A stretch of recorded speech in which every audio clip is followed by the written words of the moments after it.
la participación de diferentes autores en la historia, en donde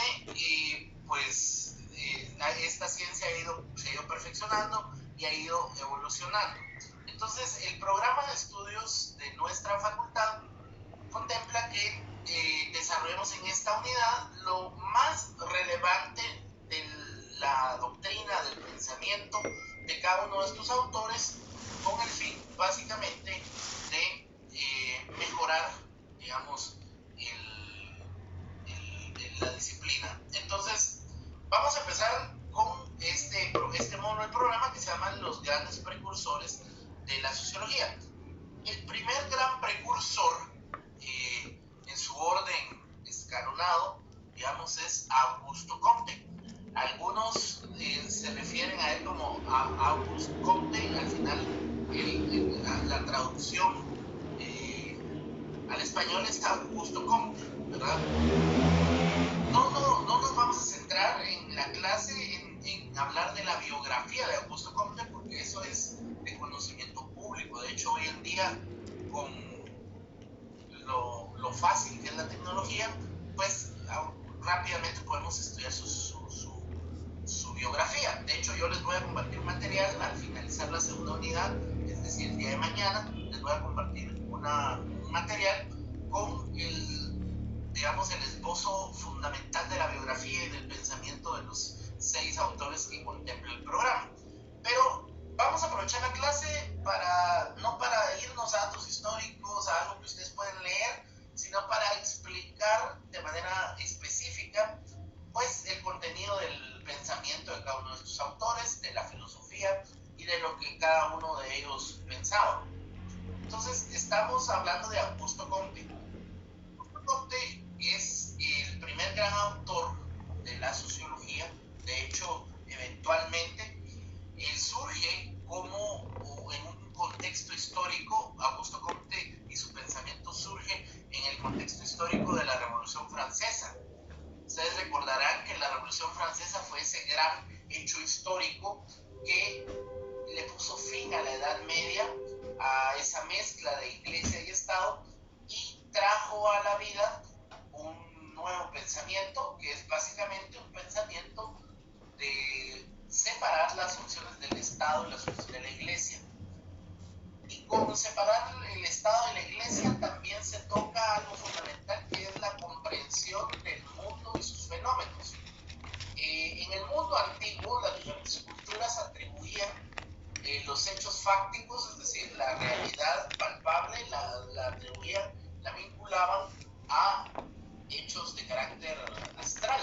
De hecho, por eso es que, por ejemplo, en el caso de los mayas, tenían un dios de la lluvia, que era Chac, por ejemplo, pero eso no era algo solo de los mayas, también los egipcios tenían un dios de la lluvia y también es decir, en el mundo antiguo las diferentes culturas vinculaban los hechos fácticos, la realidad, con cuestiones metafísicas. Y eso no cambió en la Edad Media. De hecho, en la Edad Media se amalgamó mucho más este pensamiento hasta llegar a la Revolución Francesa, que es el final de la Edad Media y el inicio de la Edad Moderna. Y en ese inicio, digamos, en ese renacentismo, surge justamente este autor, Augusto Comte, que fue de alguna manera influenciado por el modernismo de otros autores como Francis Bacon, que era también otro filósofo, sociólogo, otro autor previo a Augusto Comte, pero que básicamente tenían como finalidad el dejar claro que los hechos fácticos sociológicos no guardan una relación con hechos astrales. Esa es la gran primer premisa, valga la redundancia, la premisa inicial del pensamiento de Augusto Comte. La separación de los hechos metafísicos de los hechos fácticos, como dos mundos distintos que no se vinculan y que en consecuencia afecta la visión del derecho. ¿Cómo afecta la visión del derecho, mis estimadas amigas y amigos? Ustedes ya llevaron un curso de Introducción al Derecho 1 y otro curso de Introducción al Derecho 2, vieron las diferentes escuelas del derecho. Una de esas es la escuela del justnaturalismo. El justnaturalismo, recordarán ustedes que habla de el derecho dependiendo de hechos o de un poder o de una fuerza superior. Es decir, viajo otra vez al mundo antiguo para poder ejemplificarlo. En el mundo antiguo voy a citar una historia conocida por todos, porque es una historia bíblica.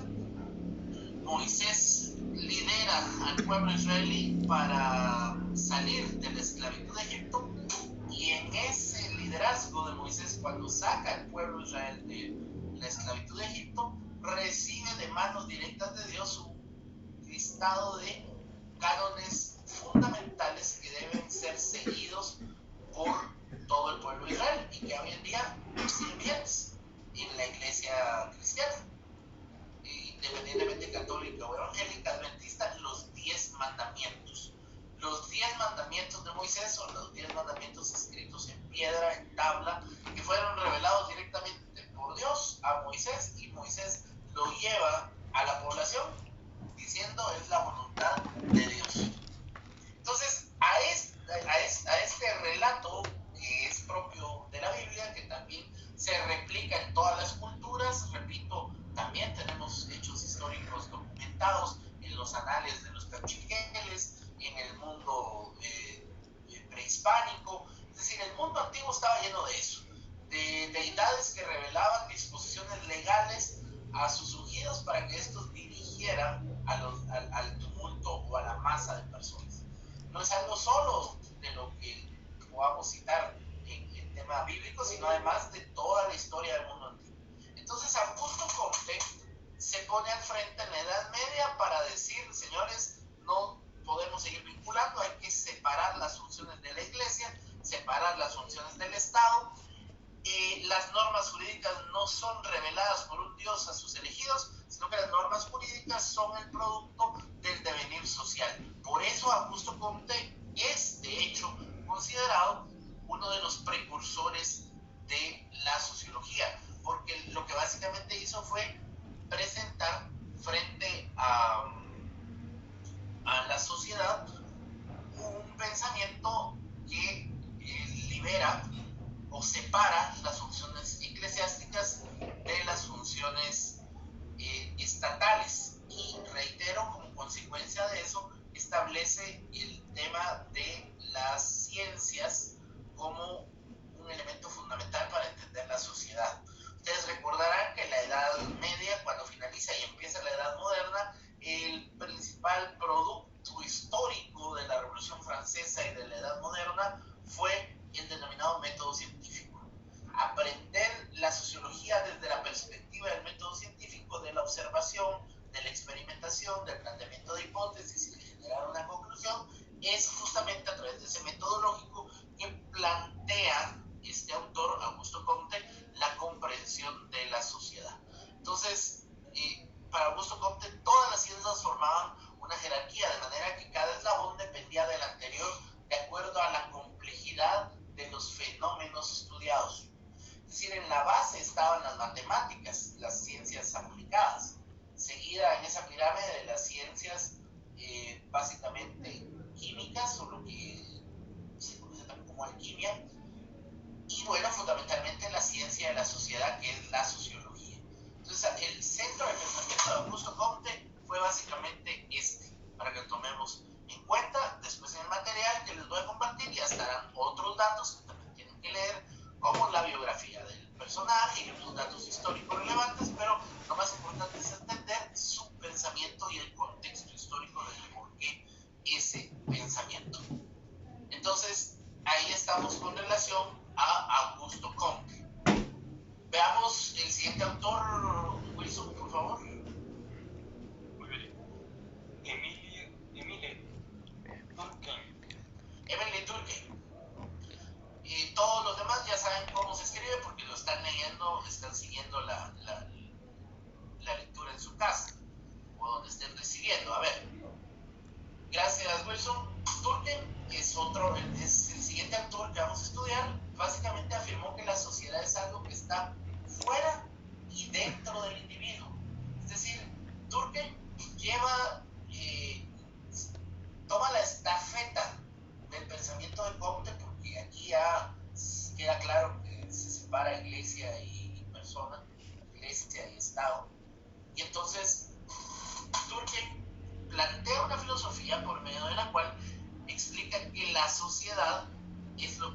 afuera y lo que está dentro del individuo al mismo tiempo.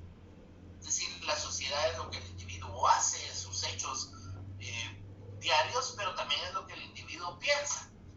En derecho penal, ustedes aprendieron una figura que se llama el intercriminis. Recordarán, el intercriminis tiene una fase interna y una fase externa. El intercriminis, en su fase interna, está todo el tema de la observación, la planeación, todo lo que le tomó al delincuente planificar el hecho. Y en la parte externa pues está la comisión propiamente del delito o de los delitos que haya concebido primero en su mente. Todo esto, esta teoría penal que acabamos de recordar, está vinculada a un pensamiento sociológico.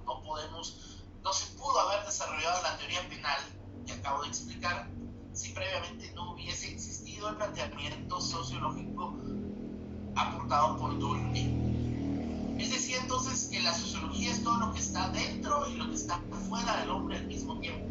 Y básicamente lo hace referencia a través de que gracias a este conflicto interno y externo, el hombre adopta e interioriza sus valores y su moral. Él denomina algo como el hecho social, es decir, que el hecho social tiene una fuerte capacidad de coerción y sujeción de respeto por el individuo. Es decir, por ende, el hecho social no puede reducirse a simples datos psicológicos, sino que además, por sobre todo, altera la conciencia colectiva primitiva del hombre. Es decir, para Durkheim, la sociología o la sociedad es lo que el hombre es por dentro y por fuera al mismo tiempo. El hombre no siempre es lo mismo por dentro y por fuera. Y Durkheim explicaba esto o basaba su teoría en esto porque, a ver, el hombre en su convivencia diaria crea la sociología con su convivencia diaria. Pero la convivencia diaria de hoy fueron los pensamientos de ayer. Y los pensamientos de hoy son la convivencia diaria del mañana. Entonces, por eso decía Durkheim que la sociología es tanto lo que está dentro como lo que está por fuera del hombre. Lo que está por fuera, naturalmente, porque es lo que el hombre hace.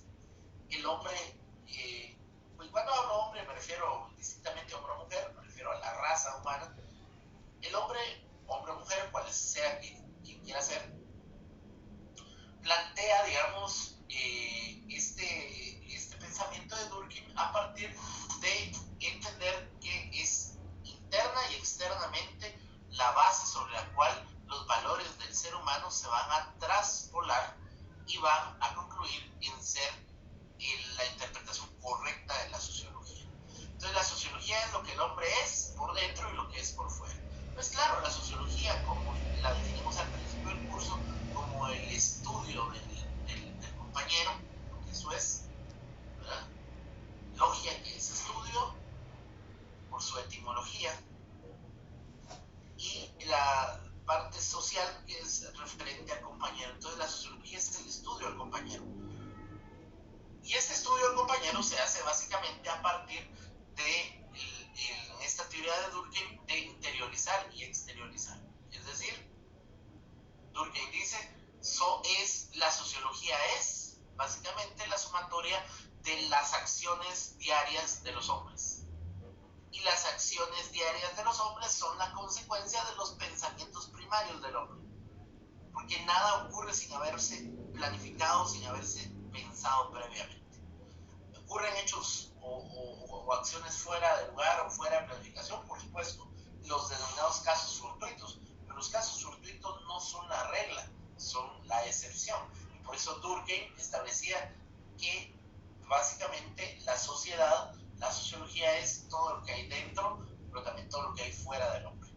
Todo lo que hay fuera se entiende perfectamente, pero también, y por sobre todo, todo lo que hay dentro del hombre. Lo que hay dentro y por fuera del hombre es lo que hace la sociología, y eso es lo que está establecido en el pensamiento de Durkheim. Adicionalmente a ello, se establece por parte de Durkheim algunos pequeños datos psicológicos como la conciencia colectiva que siempre prima sobre el pensamiento individual. Esto se traduce, el pensamiento de Durkheim se traduce incluso a la Constitución Política de la República de Guatemala vigente, cuando dice la conciencia colectiva debe prevalecer sobre el pensamiento individual.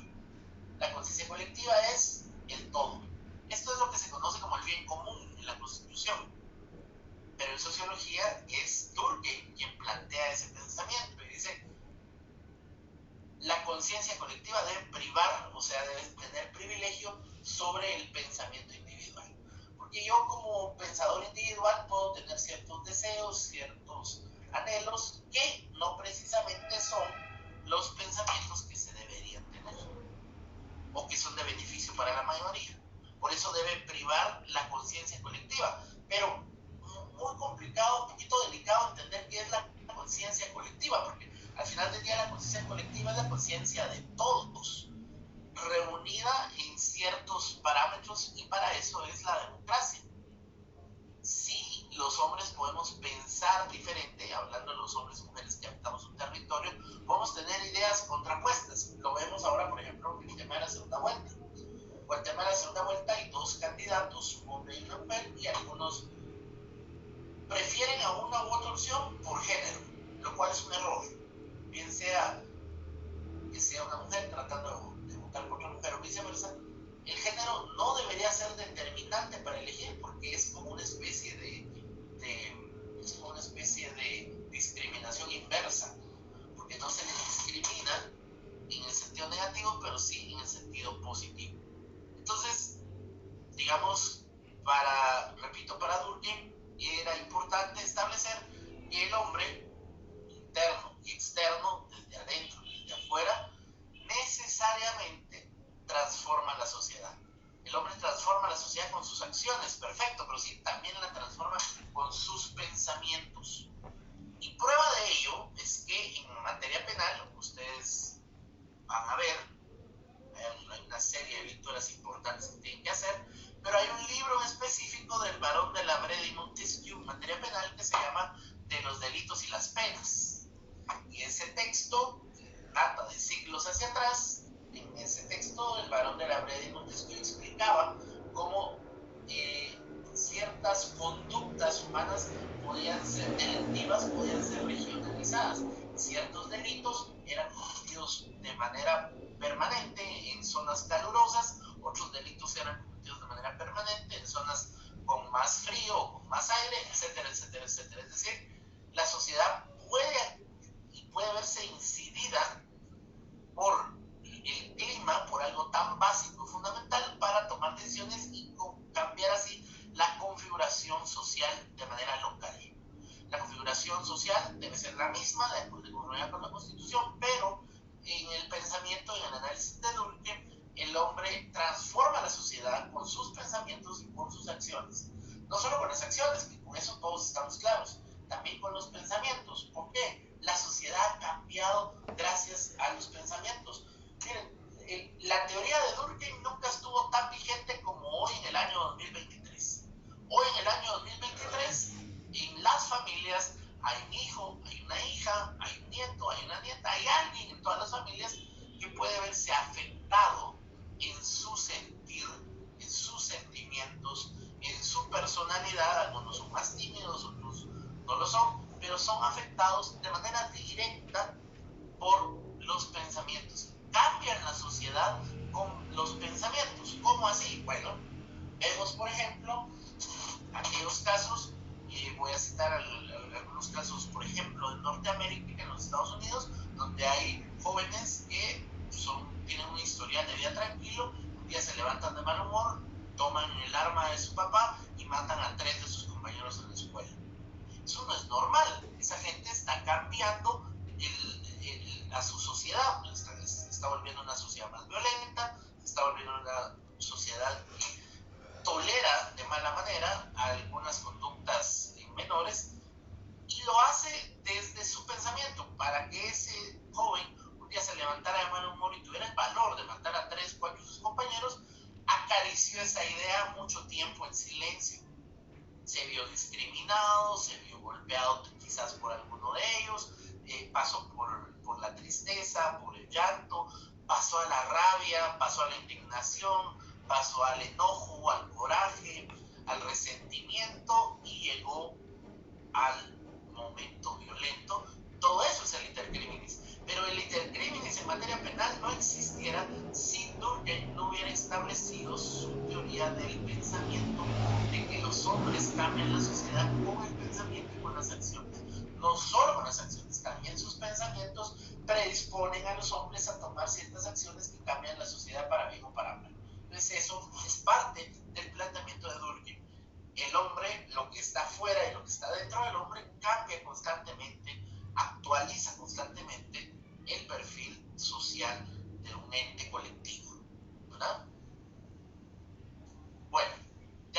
habíamos hablado de Durkheim, vamos a continuar, Wilson, con el siguiente autor. Karl Marx. Bueno, Carlos Marx, gracias, Wilson. Carlos Marx, en español, Carlos Marx. En el programa aparece Karl Marx, en inglés. Finalmente, es Carlos Marx en español. Es un autor que no pasa desapercibido. Carlos Marx es un autor que no puede pasar desapercibido y a pesar de que es uno de los grandes ideólogos, no sociólogos, no es lo mismo ser un ideólogo que un sociólogo, aparece en el listado de los más grandes precursores de la sociología. ¿Por qué? ¿Qué tan fuerte fue el pensamiento de Carlos Marx? Bueno, fue demasiado contundente.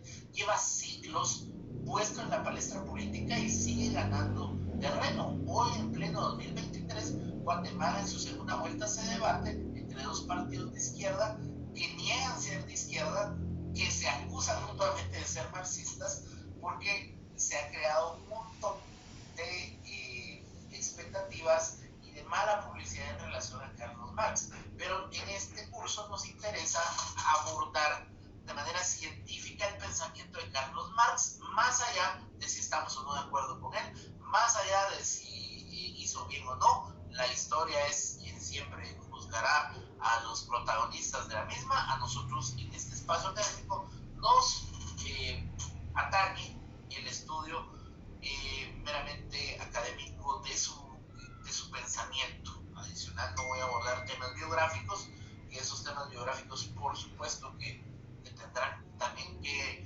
desarrollarse en el material que les voy a mandar. Miren, básicamente Carlos Marx o Karl Marx basó su pensamiento o su filosofía en los postulados ideológicos e históricos de Carlos Federico Engels.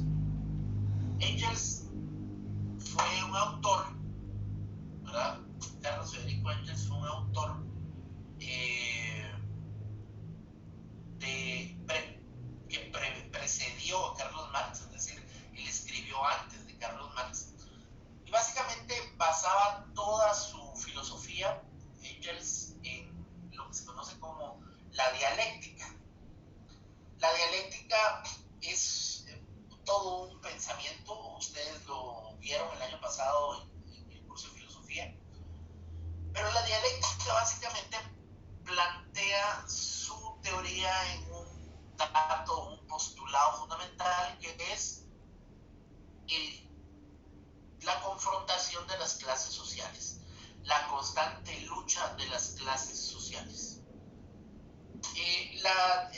La dialéctica ha tenido diferentes manifestaciones. De hecho, hay una escuela del derecho que es la denominada escuela del materialismo dialéctico.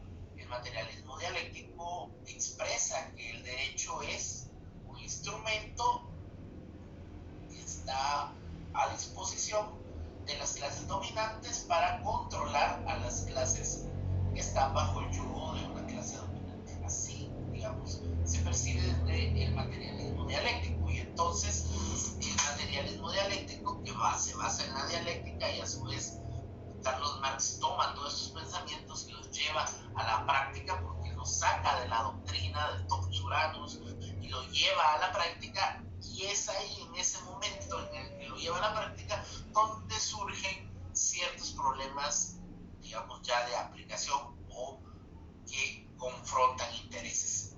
Entonces, la dialéctica se basa en la lucha de clases, y el pensamiento de Carlos Marx, ¿verdad?, que algunos autores posteriores denominaron el marxismo, realmente el pensamiento filosófico, el pensamiento político de Carlos Marx era el comunismo, pero se basa en el materialismo dialéctico o en la dialéctica propia de Engels.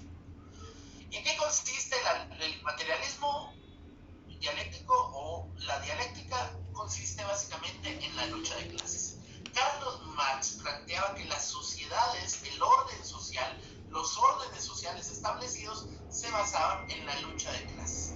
Es decir, en un mismo territorio donde hay población, el poder se configura, que es el tercer elemento constitutivo del Estado, el poder se configura como una acción necesaria de la convivencia humana, y en eso estamos todos de acuerdo. Pero adicionalmente a ello, la dialéctica postula o tiene en sus principales postulados el hecho que los órdenes sociales se establecen a partir de la lucha de clases, y las clases deben luchar. Por eso habla de la lucha de clases. Las clases deben estar constantemente enfrentadas hasta lograr una la victoria y la otra agachar la cabeza y obedecer. El sueño histórico del comunismo planteado por Carlos Marx a través de los pensamientos de Engels, o basado en los pensamientos de Engels, planteaba básicamente ese rompimiento de lo tradicional, del orden tradicional, para entregar el poder a las personas que normalmente no lo han tenido, para repartir eso en cuanto a la parte política. En la parte económica la tenemos todos clara, es el repartir en partes iguales. El comunismo en la parte económica es la parte más sencilla de entender, pero en la parte política hay que entender el comunismo. El comunismo básicamente lo que hace es romper las estructuras, o lo que busca en su planteamiento doctrinario es romper las estructuras de poder para cambiar de manos. El poder siempre va a existir. No puede existir una sociedad sin quien detente el poder, sin quien organice y genere los grandes acuerdos de nación, los grandes pactos de Estado. Entonces, la dialéctica es el fundamento del pensamiento filosófico y académico de Carlos Marx. Básicamente, el pensamiento de Carlos Marx, al estar vinculado a la dialéctica, plantea la lucha de las clases sociales como la forma en la cual los seres humanos van a respetar su orden. Vean, para Carlos Marx, siendo el pensamiento humanista que era, de donde viene, entiende la sociedad desde el punto de vista de la evolución. Fíjense que es distinto concebir al hombre como producto de la creación, que ya Dios crea un hombre inteligente, a la visión de una evolución en donde el ser humano ha ido luchando y digamos ha ido evolucionando de especie en especie para llegar a ser lo que hoy conocemos. Entonces, bajo esa perspectiva, la segunda que acabo de explicar, que era la perspectiva de Carlos Marx, digamos, tener al frente la dirección de un tema político, económico de alto nivel supone sin lugar a dudas un efecto propiamente del ejercicio del poder. Y por eso, entonces, el comunismo, desde su práctica política, busca el cambiar de manos el poder. El comunismo sabe que sin poder no puede gobernar. Es más, el régimen comunista es el que más necesita de un poder bien consolidado para que todos accedan por la fuerza del Estado a cumplir con las demandas de este periodo o de esta teoría. Entonces, Carlos Marx se basa en Engels, basa todo su pensamiento en Engels, básicamente habla de la lucha de las clases sociales y establece esta lucha de las clases sociales emulando, ojo, por favor, para quienes no me están poniendo atención, pongan atención en esto que les voy a explicar.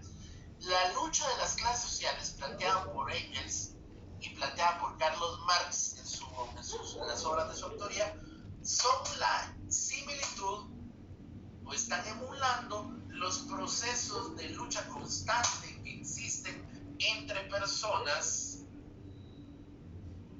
por el tema de la evolución. Es decir, en las clases sociales, para empezar, tienen que haber clases sociales que luego van a pelear para una dominar a la otra.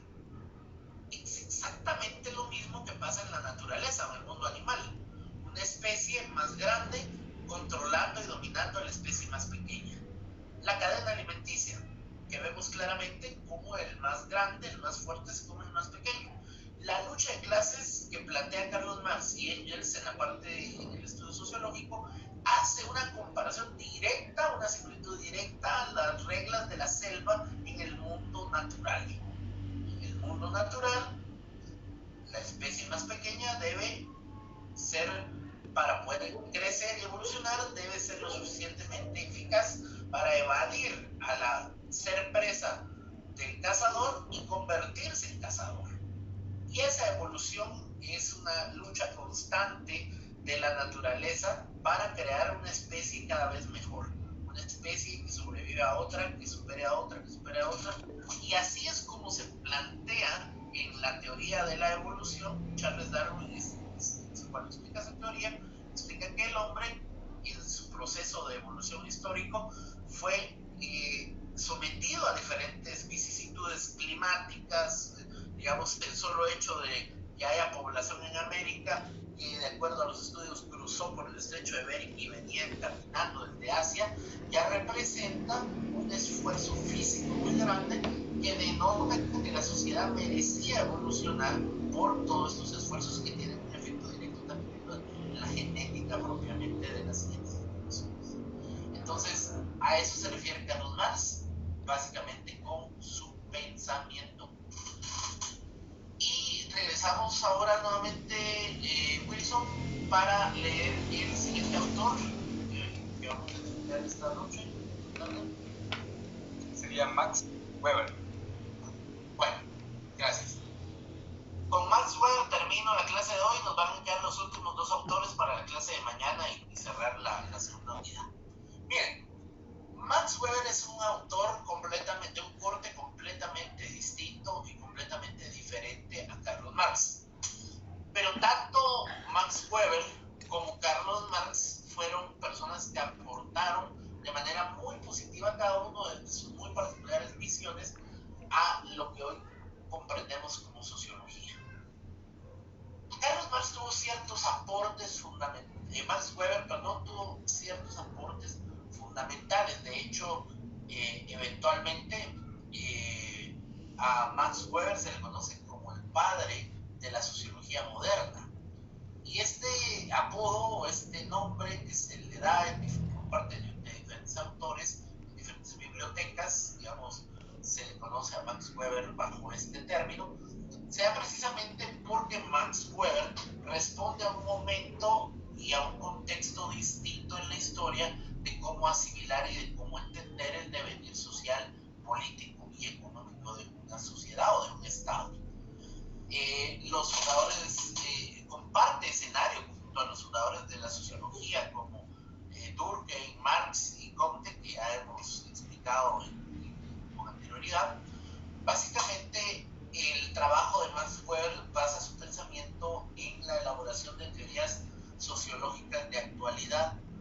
Max Weber, digamos, desarrolla conceptos específicos a partir de datos históricos y se vuelve en su contribución fundamental lo que se conoce como la psicología social y de las organizaciones. Max Weber entiende que la sociología, si bien es cierto, es el estudio del compañero por su etimología, el estudio del hombre, Max Weber hace un análisis de la unidad de organización en una sociedad. Por ejemplo, en el mundo antiguo, la gente se organizaba en clanes. Después vinieron las familias extensas, familias grandes, familias pequeñas. Max Weber basó todo su estudio sociológico, toda su doctrina y sus grandes aportes en entender no solo al hombre en lo individual, como lo hacía Carlos Marx, como lo hacían los demás, como lo hacía el mismo Durkheim, que decía que era todo lo que está dentro y fuera del hombre, centraba a todos los demás autores su doctrina en el hombre. Y Max Weber la centra en la unidad de medida familiar, que se convierte en el aspecto toral de la sociedad, en la base fundamental de la sociedad, que hoy es la familia. La gran conclusión del trabajo de Max Weber es: la base de la sociedad es la familia. No hay sociedad si no hay familia. Entonces empieza con el estudio de las familias, qué tipos de familias hay, a qué se dedican, qué pueden hacer. Es decir, organiza la sociedad a través de las familias. Las clasifica: familias aristocráticas, familias comerciantes, familias políticas, familias académicas, familias bárbaras, etcétera, etcétera, etcétera. Se da toda una calificación, estratificación de la unidad de medida que se vuelve la familia, pero que por supuesto tiene también otro tipo de medidas.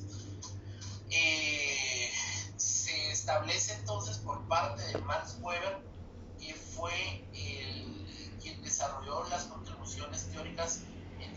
campos, les decía, como la psicología social. Max Weber fue en todas sus obras, publicó varios libros, pero en todas sus obras hay un denominador común.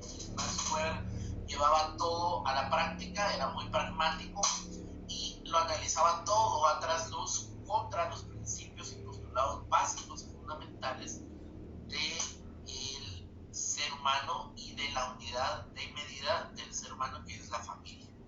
Entonces, se desarrolla una nueva disciplina por parte de Max Weber, que es la denominada psicología social. Es decir, vamos a analizar